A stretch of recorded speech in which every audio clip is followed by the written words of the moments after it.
अस्सलाम वालेकुम ninth class. I hope you all are good. आज का हमारा लेसन है तहरीक अदम ताउन और तहरीक हिजरत। स्टार्ट करते हैं तहरीक अदम ताउन से। इस तहरीक के अहम मकासद दर्ज झैल थे हुकूमत के साथ अदम ताउन, सरकारी मुलाजमतों को तुर्क करना, फ़ौज में मुसलमानों का भर्ती ना होना, अंग्रेज़ मसनूआत का बायकॉट, अदालती बायकॉट, बच्चों को स्कूलों और कॉलेजों में ना भेजना, अंग्रेज़ों के अता करदा खिताबात वापस करना।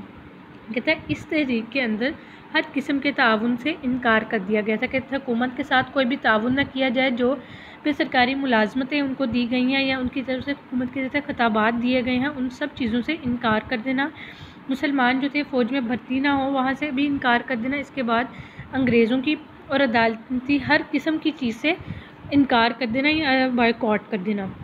नेक्स्ट है तहरीक हिजरत 1920 में चंद उलमा कराम ने फतवा जारी किया कि बरे सगीर दारुल हर्ब है, मुसलमानों का अंग्रेज़ों की अमलदारी में रहना जायज़ नहीं, उन्हें दारुल इस्लाम में हिजरत कर जानी चाहिए। चुनांचा हज़ारों मुसलमान ख़ानदान अपनी जायदादें बेचकर अफ़गानिस्तान हिजरत कर गए।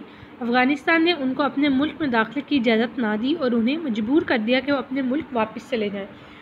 जब ये लुटे पुटे मुसलमान वापस आए तो बर्बादी के सिवा इनके लिए कुछ ना था। मुस्तफ़ा कमाल अतातुर्क जदीद तुर्की के बानी ने तुर्की में खिलाफत का ख़ात्मा कर दिया और ये तहरीक ख़त्म कर दी गई। जब 1920 में तहरीक हिजरत के वक़्त कुछ उलमा कराम ने ये कहा कि मुसलमान और अंग्रेज़ों को चाहिए कि वो अलग कौमें होकर रहें, वो इकट्ठी ना रहें, जिसकी वजह से मुसलमानों ने ये फ़ैसला किया कि वो अपनी चीज़ें बेचें, अपनी जायदादें बेचें और अफ़गानिस्तान चलें जाएं और वहाँ के मुसलमानों के साथ जाकर रहना शुरू कर दें।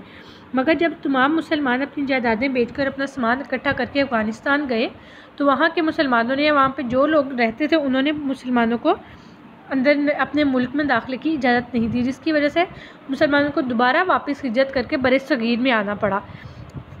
उस वक़्त जब वो वापस बरे सगीर में आए तो उनके पास कुछ भी नहीं था, वो हर तरह से लुट-पुट चुके थे।